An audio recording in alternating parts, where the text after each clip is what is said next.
Karen Morrison thought she had all the power in the world. For months, she tormented my disabled daughter, Emma, making her life a living hell. Then one day, she took it too far. She tasered Emma in a parking lot, leaving my 19-year-old daughter crying on the hot pavement while Karen stood over her, smiling with satisfaction. But Karen made one fatal, unforgivable error that would cost her everything. She never bothered to ask who Emma's father was. Now, sitting in this courtroom, she's about to find out the hard way. Before we dive into this incredible story, I'd love to know where you're watching from. Drop a comment below telling me which country you're from. And don't forget to hit that subscribe button for more amazing real-life stories just like this one. The fluorescent lights in courtroom 7B hummed their constant, monotonous tune as I sat quietly in the very back row. My baseball cap was pulled down low over my face. Dark sunglasses hid the exhaustion that had become my constant companion over the past few months. Nobody in that courtroom recognized me. That was exactly how I wanted it, at least for now. My daughter Emma sat 3 rows ahead of me, her wheelchair positioned carefully in the accessible seating area. Even from behind, even from this distance, I could see the slight tremor running through her shoulders. I could sense the anxiety that courtrooms always triggered in her. At just 19 years old, Emma had already endured more pain and hardship than most people face in an entire lifetime. The car accident 2 years ago had stolen her ability to walk, but it hadn't touched her spirit. That remained unbroken, beautiful, and defiant. Until recently, perhaps. Until Karen Morrison had done her best to crush it completely. I watched as Karen Morrison entered the courtroom like a queen surveying her kingdom. She wore an expensive designer suit. Her blonde hair was perfectly styled, not a strand out of place. And that expression on her face, that self-righteous sneer I had come to know so well from the dozens of complaints filed against her as HOA president of Riverside Gardens. She walked right past Emma without even a glance, her high heels clicking against the marble floor with military precision. Karen had absolutely no idea who I was. To her, I was just another random face in the crowd, another observer there to watch the proceedings. She didn't know that for the past 15 years, I had served as Assistant Commissioner of the State's Civil Rights Division. She didn't know that I had spent my entire career fighting people exactly like her, bullies who hide behind rules and regulations to mask their cruelty and prejudice. And she definitely didn't know what she had done to my daughter, or what I had done in response. Emma had been so incredibly excited about the apartment when she first found it. After 2 long years of living at home, enduring my overprotective hovering and her mother's constant worry, she desperately wanted independence. She needed it. The accessible unit at Riverside Gardens had seemed absolutely perfect. Ground floor apartment, widened doorways throughout, a rolling shower designed for wheelchair access, and a small patio where she could garden, something she'd always loved doing with her grandmother. "Dad, it's perfect," she had said, her green eyes sparkling with hope and excitement. "I can finally have my own place. Please don't worry so much about me." I worried anyway. That was my job as a father, but I also understood that Emma needed this opportunity. She needed to prove to herself, and perhaps to me, that the accident hadn't defined her entire future. She was more than her wheelchair. She was more than her disability. The problem started within the very first week of her moving in. Karen Morrison appeared at Emma's door on a Tuesday morning, clipboard in hand, her lips pursed in that look of disapproval I would come to know so well. Emma told me all about it that evening during our daily phone call. "She said my welcome mat was the wrong color," Emma had laughed, though I could hear the underlying tension in her voice. "Can you believe it, Dad? Apparently Riverside Gardens only allows beige, tan, or gray mats. Mine was blue. She gave me exactly 48 hours to replace it or face a fine." "That's absolutely ridiculous," I said, anger already beginning to simmer inside me. "The Fair Housing Act clearly states—" "Dad, stop," Emma interrupted gently. "It's just a mat. I'll get a beige one tomorrow. It's not worth fighting over. But it wasn't just about a mat. It was never just about a mat. Over the next 2 months, Karen found endless reasons to target my daughter. The small wind chime hanging on Emma's patio violated noise ordinances, apparently.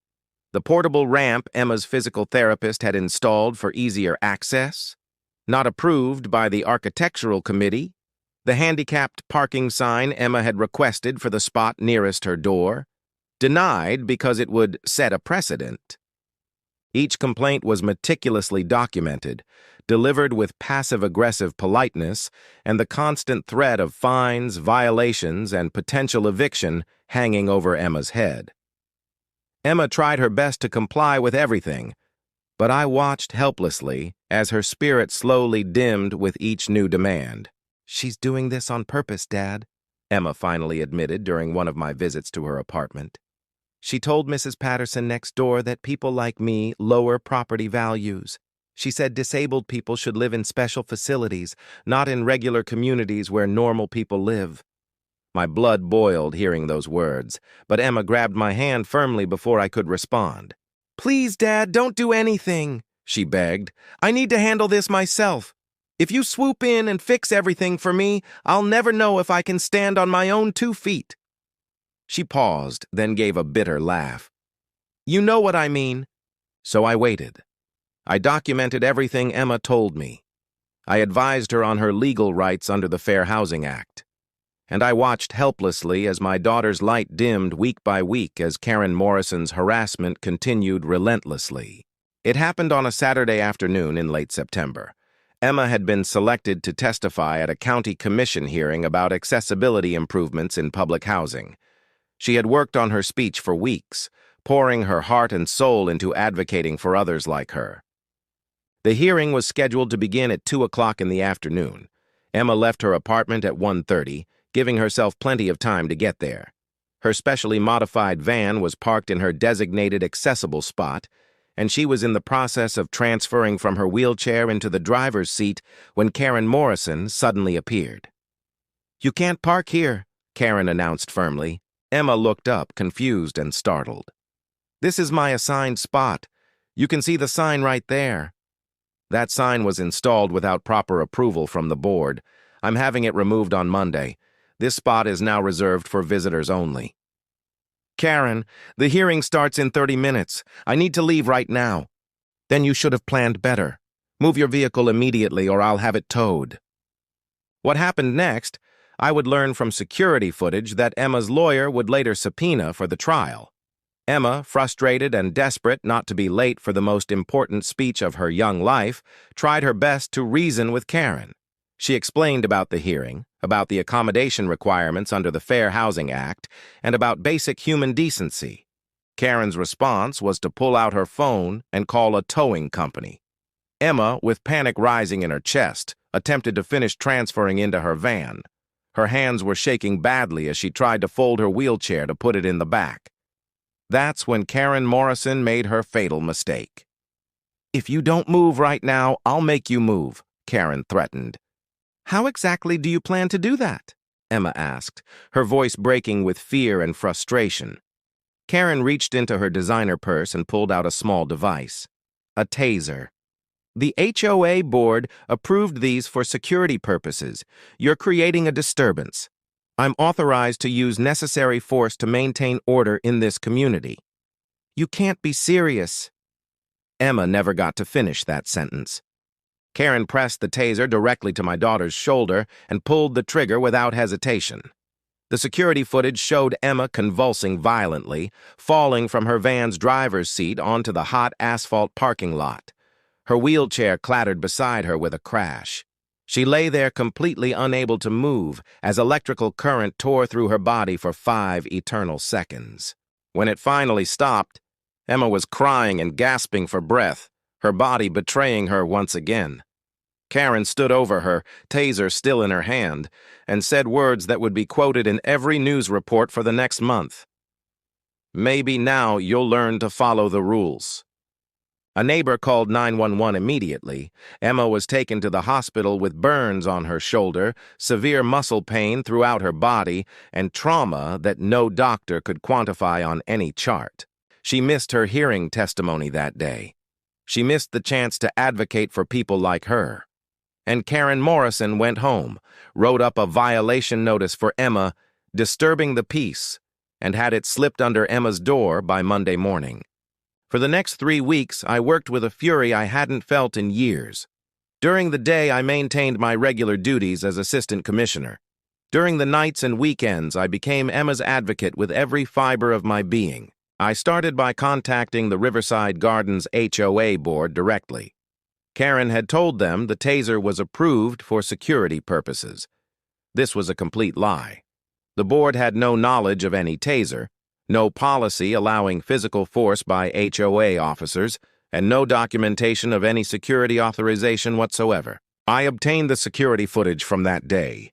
I documented every single violation notice Karen had issued to Emma over those 3 months. I interviewed other residents who lived in the community. What I found was shocking. 14 people came forward with similar stories of Karen's harassment, though none quite as severe as what Emma had endured. Mrs. Patricia Chen, an elderly woman with a walker, had been fined repeatedly for taking too long to collect her mail. She told me I moved too slowly and was blocking the mailroom, Mrs. Chen told me, her voice shaking. I'm 83 years old. How fast does she expect me to move?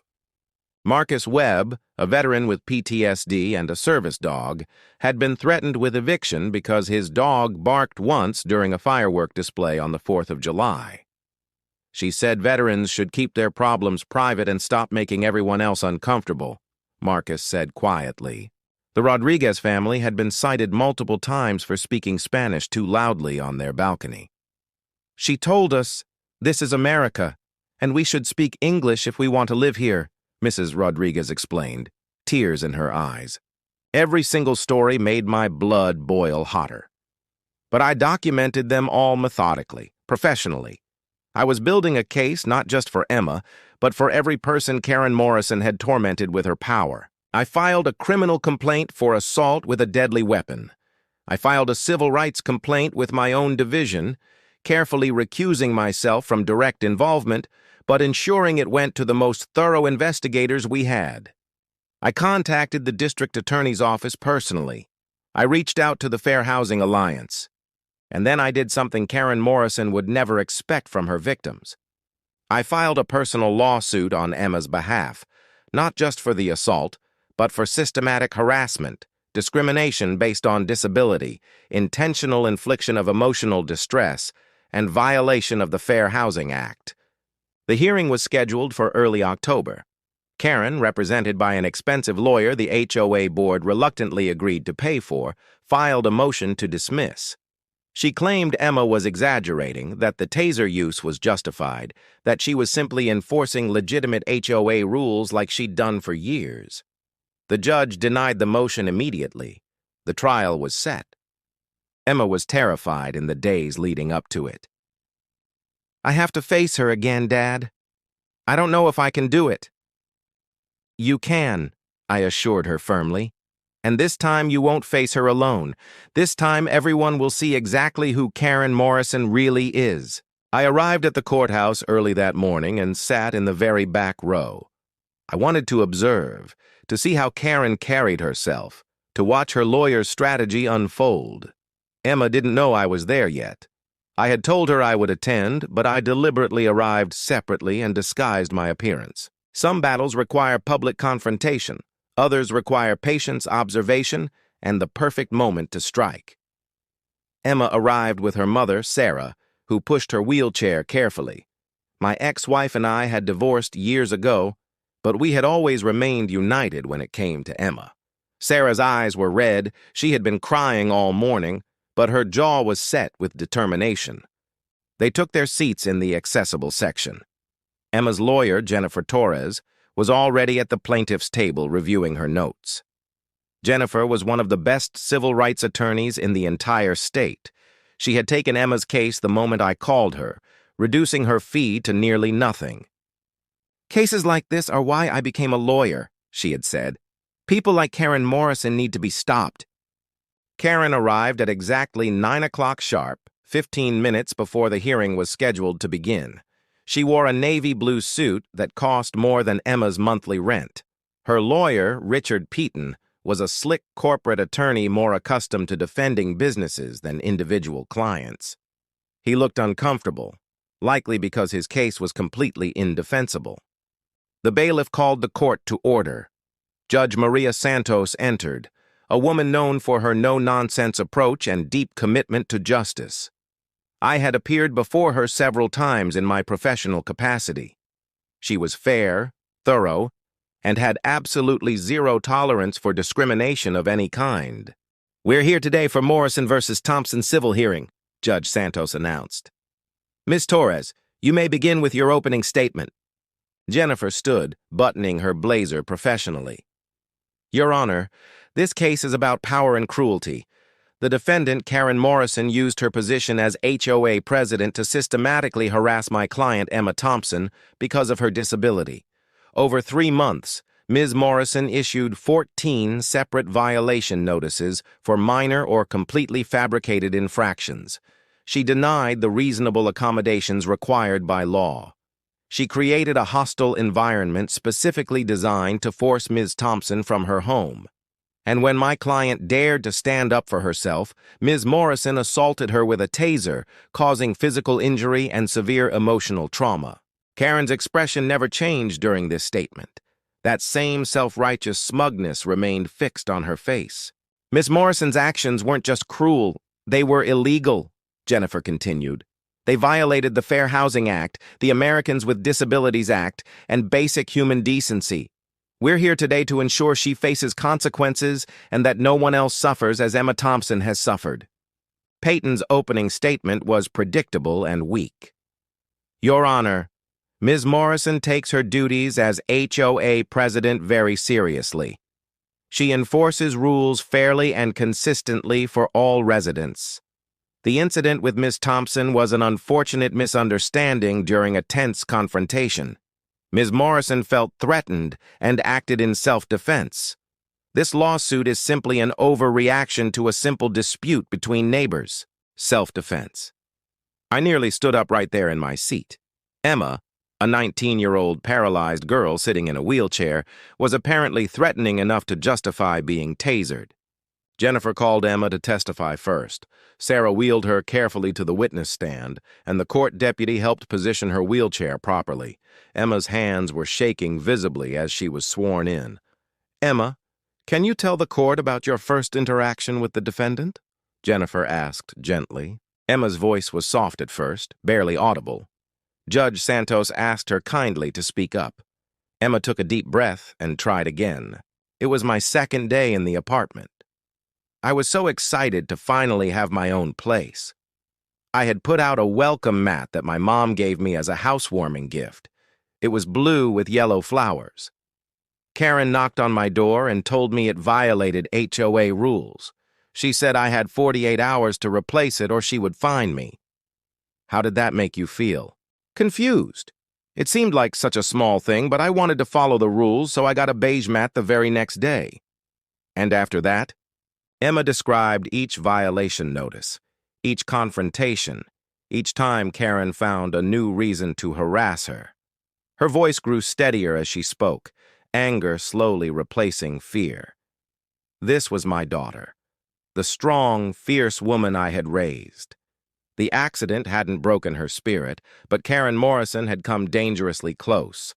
Then Jennifer asked about that Saturday afternoon. Emma's composure cracked. Tears rolled down her cheeks as she described preparing for the hearing, being confronted by Karen in the parking lot, and seeing the taser come out of her purse. "I thought she was joking at first," Emma said, her voice breaking completely. "I thought surely no one would actually, but then she pressed it against my shoulder and I felt—" She stopped, unable to continue. "Take your time," Jennifer said softly. Emma wiped her eyes with a tissue. "It felt like my whole body was being ripped apart from the inside. I fell out of my van. I couldn't move at all. I couldn't even breathe, and she just stood there looking down at me like I was nothing, like I was garbage. What did she say to you? She said, "Maybe now you'll learn to follow the rules." A murmur rippled through the entire courtroom. Even Judge Santos's expression hardened noticeably. "Emma, how has this incident affected you since then? I have nightmares almost every night. I'm afraid to leave my apartment. I missed the hearing I had worked so hard for. I can't—" She paused, gathering her courage. "I can't stop feeling like I deserved it somehow. Like if I had just been better, quieter, less of a problem, none of this would have happened. I know that's not true rationally, but I can't stop thinking it." My heart shattered into pieces hearing those words. This was what Karen Morrison had done to my brilliant, beautiful daughter. She had made Emma doubt her own worth as a human being. Peyton's cross-examination was brief and completely ineffective. He tried to suggest Emma had been argumentative, that she had refused to comply with reasonable requests. But the security footage Jennifer had obtained destroyed every single accusation. Emma had been nothing but polite and respectful, even when Karen had been deliberately cruel. Jennifer called several other residents who testified about Karen's pattern of harassment over the years. Each story added another layer to the portrait of a bully who had weaponized her authority for her own satisfaction. Then Jennifer played the security footage for the entire courtroom. The room fell completely silent as we all watched Karen approach Emma in that parking lot. The audio was crystal clear. Emma is explaining about the important hearing. Karen is threatening to tow her van. Then Karen pulled out the taser. "You can't be serious," Emma's voice on the recording tinged with disbelief and fear. The moment Karen pressed that taser to Emma's shoulder, several people in the courtroom gasped audibly. Watching my daughter convulse and fall, hearing her cry out in pain, I gripped the bench in front of me so hard my knuckles turned white. The video continued, showing Emma on the ground, crying, completely unable to move. Karen was standing over her with an expression that was cold and satisfied. No remorse whatsoever. No concern. Just pure contempt. When the video finally ended, Judge Santos looked at Karen with undisguised disgust. "Ms. Morrison, is that you in the video?" Karen's lawyer answered quickly. "Your Honor, my client maintains she acted in self-defense."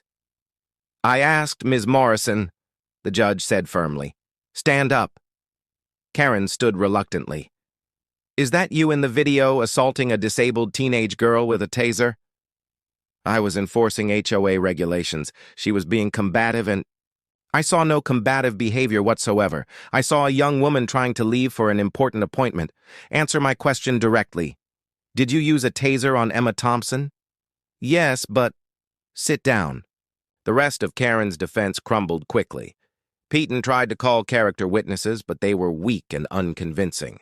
Other HOA board members seemed more interested in distancing themselves from Karen than actually defending her actions. Then Jennifer dropped her final bomb. "Your Honor, I'd like to call one more witness, someone with extensive expertise in fair housing law and civil rights violations." "Proceed." "I call Assistant Commissioner Michael Thompson." The courtroom stirred with confusion. Karen's head snapped up, looking around frantically. Peyton looked equally confused and concerned. I stood up in the back row, removed my sunglasses and baseball cap slowly, and walked down the center aisle with deliberate steps. The moment Karen saw my face clearly, all color drained from hers. She leaned over to whisper frantically to her lawyer, who suddenly looked like he wanted to be absolutely anywhere else. Emma turned in her wheelchair, her eyes going wide. "Dad?" I paused beside her, placed my hand gently on her shoulder. "I'm here, sweetheart. I've always been here." Then I continued to the witness stand. Judge Santos smiled slightly. She recognized me immediately. After being sworn in, Jennifer asked, "Can you please state your name and occupation for the record?" "Michael Thompson. I serve as Assistant Commissioner for the State Civil Rights Division. I've held this position for 15 years. "And what is your relationship to the plaintiff?" Emma Thompson is my daughter. Karen looked faint right there in her seat. Commissioner Thompson, in your professional capacity, have you reviewed this case? I have, though I recused myself from direct involvement due to obvious personal interest. I ensured the case was properly investigated by our division's most experienced team. And what did that investigation find? That Karen Morrison engaged in a systematic pattern of harassment and discrimination against my daughter based solely on her disability. Over 14 documented incidents in just 3 months, Ms. Morrison violated the Fair Housing Act, the Americans with Disabilities Act, and multiple state civil rights statutes. The investigation also uncovered similar discrimination against other disabled residents, elderly residents, veterans, and racial minorities. Peton shot to his feet. Objection! This is beyond the scope! Overruled, Judge Santos said coldly. I want to hear this. Continue, Commissioner. Our investigation found that Ms. Morrison has created a hostile environment at Riverside Gardens that systematically targets the most vulnerable residents. The use of a taser against my daughter represents the escalation of a long-standing pattern of abuse of authority. In my professional opinion, Ms. Morrison's actions constitute some of the most egregious civil rights violations I've encountered in my 15-year career. I looked directly at Karen, making sure she saw my face clearly. People in positions of power have a responsibility to protect those they serve, not to terrorize them. Miss Morrison betrayed that responsibility in the most cruel way imaginable. She targeted someone she perceived as weak, someone she thought couldn't fight back. She was wrong. Jennifer continued her questioning, allowing me to detail every aspect of our thorough investigation. By the time I finished my testimony, Karen was no longer smug. She looked absolutely terrified. Peton wisely declined to cross-examine me. Judge Santos called for closing arguments. Jennifer was powerful and impassioned. Peton's was defeated before it even began. I'll issue my ruling after a brief recess, Judge Santos announced. The recess lasted 30 minutes. I sat with Emma and Sarah, holding my daughter's hand tightly. You came, Emma whispered. You were here the whole time.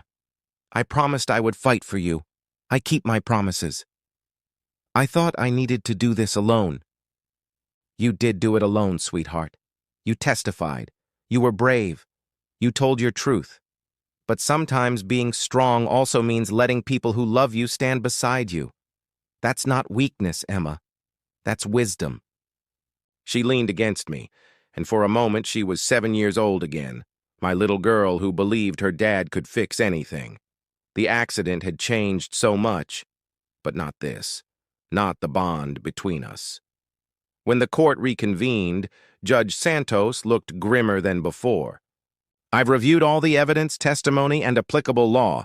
This is one of the most clear-cut cases of discrimination and harassment I've encountered on this bench. Miss Morrison, stand up. Karen stood, her lawyer beside her, looking defeated. Your actions were absolutely reprehensible. You systematically targeted a vulnerable young woman because of her disability. You abused your authority as HOA president, and when confronted with your victim's humanity, you responded with violence. The security footage shows no threat, no justification, no excuse whatsoever for your actions. You tasered a 19-year-old girl in a wheelchair because she dared to stand up to your bullying. Judge Santos paused, letting her words sink in throughout the silent courtroom. I find in favor of the plaintiff on all counts. You are hereby ordered to pay Emma Thompson $500,000 in compensatory damages for medical expenses, emotional distress, and punitive damages. You are permanently barred from holding any HOA position or authority anywhere in this state, and I'm recommending to the district attorney that criminal assault charges be pursued to the fullest extent of the law. Karen's lawyer tried to speak, but Judge Santos cut him off sharply. I'm not finished. Ms. Morrison, you represent everything wrong with how power can corrupt people. You took a position meant to serve your community and weaponized it against the most vulnerable among you.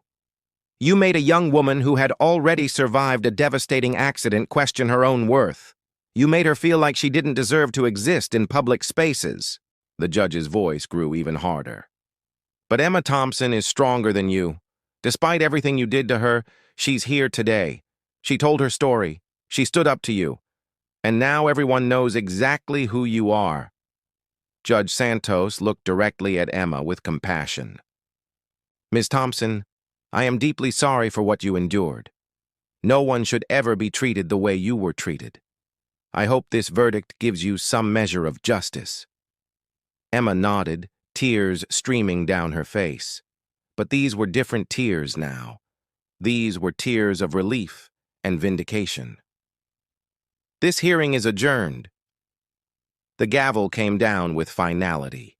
The story exploded across local and then national news within hours. HOA President Taser's disabled teen became a headline that captured the nation's outrage and attention. The security footage went viral online.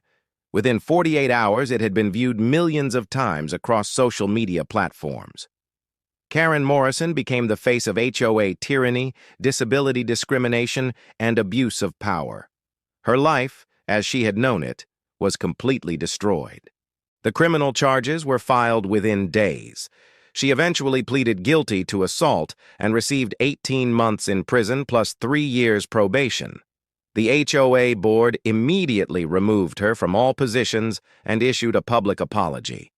Riverside Gardens underwent a complete management overhaul. They hired a new management company, implemented comprehensive anti-discrimination policies, and established a resident advocacy committee that included Emma as a founding member. 14 other residents filed their own lawsuits against Karen for years of harassment. Each one won their case. But the real victory wasn't the money or the criminal conviction or the news coverage. The real victory was watching Emma find herself again. 2 weeks after the trial concluded, Emma called me with excitement in her voice that I hadn't heard in months. "Dad, I've been thinking about something." "What's that, sweetheart?" "About what you said in court. About being strong and letting people stand beside you. I want to go back to school. I want to study law. I want to be like you and Jennifer, helping people who get bullied and pushed around by people like Karen." My throat tightened with emotion. "You'd be amazing at that. I was so angry at myself for not handling everything alone. But you showed me that's not how real strength works. Strength is knowing when to ask for help. Strength is standing up, even when you're scared. Strength is telling your story even when it hurts." "When did you get so wise?" I asked, smiling through my own tears. "I learned from the best, Dad." 6 months later, Emma enrolled in college, majoring in pre-law with a specific focus on disability rights. She moved into a different apartment with a management company that actually valued their residents as human beings. She still had nightmares occasionally, but they grew less and less frequent. She started a blog about disability advocacy that gained thousands of followers within months. She testified before the state legislature about desperately needed HOA reform. She became exactly what I always knew she could be, a powerful force for positive change. I attended Emma's speech at the state capitol with pride bursting from my chest. She was testifying in support of new legislation that would restrict HOA authority and create better protections for disabled residents across the state. She wheeled herself to the microphone with confidence, no tremor in her shoulders now. And when she spoke, her voice was clear, strong, and unwavering. "My name is Emma Thompson. A year ago, I was assaulted by my HOA president because I'm disabled. She tasered me because I parked in my assigned accessible spot. She tasered me because I dared to believe I had the same rights as everyone else. She tasered me because she thought I was weak." Emma paused, looking around the room at every face. But here's what Karen Morrison didn't understand. Disability doesn't make you weak. Cruelty makes you weak. Bullying makes you weak. Hiding behind rules and regulations to mask your prejudice makes you weak. I survived a car accident that should have killed me. I learned to live in a body that doesn't work the way it used to. I rebuilt my entire life from nothing. That's real strength. The room was absolutely silent. The legislation before you today would prevent what happened to me from happening to someone else. It would require HOA boards to receive proper training on fair housing law. It would establish oversight for HOA enforcement actions. It would protect vulnerable residents from people who abuse their authority. I urge you to pass this bill because everyone deserves to feel safe in their home. Everyone deserves to be treated with dignity, and no one should be tasered for being disabled. The applause was thunderous and sustained. Several legislators had visible tears in their eyes. The bill passed unanimously 2 weeks later. It was signed into law with Emma standing proudly beside the governor during the ceremony. Karen Morrison served her prison sentence in silence. No apology, no acknowledgement of wrongdoing, no remorse whatsoever. But it didn't matter anymore. She was irrelevant now. Her power was gone. Her reputation was destroyed. Her cruelty was exposed for the world to see. Emma, meanwhile, flourished beautifully. She made the dean's list her first semester of college. She joined the Disability Rights Student Organization and became its president by her sophomore year. She started dating a wonderful young man who saw her for exactly who she was: strong, brilliant, beautiful, and completely unstoppable. And every single night, she called me to talk about her day. Sometimes she needed advice. Sometimes she just needed to vent about a difficult class. Sometimes she just wanted to hear my voice and know I was there. "Dad," she said one evening about 18 months after the trial. "Yeah, sweetheart?" "Thank you." "For what?" "For fighting for me when I couldn't fight for myself. For showing me that asking for help isn't a weakness. For teaching me that justice is real even when it takes time. For being the dad who taught me that my disability doesn't define me. But neither does what Karen Morrison did to me. I define myself." I couldn't speak for a long moment, completely overwhelmed by love and pride and gratitude that this extraordinary person was my daughter. "Emma, you've always defined yourself. I just made sure the world didn't get in your way." She laughed. "We made sure together. That's the point, right? We're stronger together than we are alone." "That's exactly the point, sweetheart." As I hung up the phone that night, I thought deeply about justice. Real justice isn't just about punishment or revenge. It's about restoration. It's about taking someone who has been broken down and helping them stand back up stronger than before. It's about making sure the powerful answer to the powerless. It's about transforming victims into advocates, pain into purpose, and trauma into triumph. Karen Morrison thought she had power. She thought her position, her rules, and her taser made her strong. But she learned too late that real power doesn't come from what you can do to people. It comes from what you can do for them. Emma understood that now. And she would spend the rest of her life using her voice, her strength, and her story to make sure no one else ever felt as small as Karen Morrison had tried to make her feel. That was true justice, not the verdict itself, not the prison sentence, not the financial judgment. The real justice was watching my daughter wheel herself into that courtroom, terrified and traumatized, and then watching her wheel herself out with her head held high, knowing she had been heard, believed, and vindicated. The real justice was knowing that Karen Morrison's cruelty hadn't destroyed Emma. It had forged her into someone even stronger than before. The real justice was this simple truth: Emma Thompson was free, and Karen Morrison would carry the heavy weight of what she had done for the rest of her life. Today, 3 years after that terrible day in the parking lot, Emma is 22 years old and thriving beyond anything we could have imagined. She's in her final year of law school, graduating at the top of her class. She's already been offered positions at 3 prestigious civil rights law firms. The Emma Thompson Foundation, yes, she started her own foundation, has helped over 200 families fight discriminatory HOA practices across 15 states. She serves on the board alongside some of the most respected disability rights advocates in the country. She still paints in her free time, though now she donates her artwork to charity auctions. Last month, one of her pieces sold for $15,000, with every penny going to help disabled students afford college. She still uses her wheelchair. That hasn't changed and never will. But she's also become a powerful advocate, a sought-after speaker, and a beacon of hope for people facing similar discrimination. Last week, a young woman reached out to Emma through her foundation's website. She was being harassed by her HOA president for having a service dog. She was scared, alone, and didn't know what to do. Emma spent 2 hours on the phone with her, walking her through her rights, connecting her with resources, and most importantly, letting her know she wasn't alone. "That could have been me," Emma told me afterwards. "If you hadn't fought for me, if Judge Santos hadn't believed me, if Jennifer hadn't taken my case, I could still be that scared girl who thought she deserved to be treated like garbage." "But you're not," I reminded her. "You're the woman who fights for people like her now." "We fight for them," she corrected with a smile. "Together." And that's the lesson Karen Morrison never learned, but Emma teaches every single day through her work and her life. Real power isn't about control. It's not about enforcing rules or making people afraid.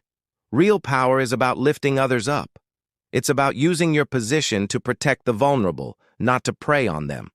It's about kindness, compassion, and believing that every person, regardless of their disability or circumstance, deserves dignity and respect. Karen Morrison sits in a prison cell, bitter and unchanged, insisting she was right all along. But Emma Thompson sits in her law school library, surrounded by books about civil rights and justice, preparing to defend the next person who faces someone like Karen. She's planning her future. She's changing lives. She's making her old dad incredibly proud every single day. In the end, love won over hate. Compassion won over cruelty. Justice won over power. And that's the only verdict that truly matters.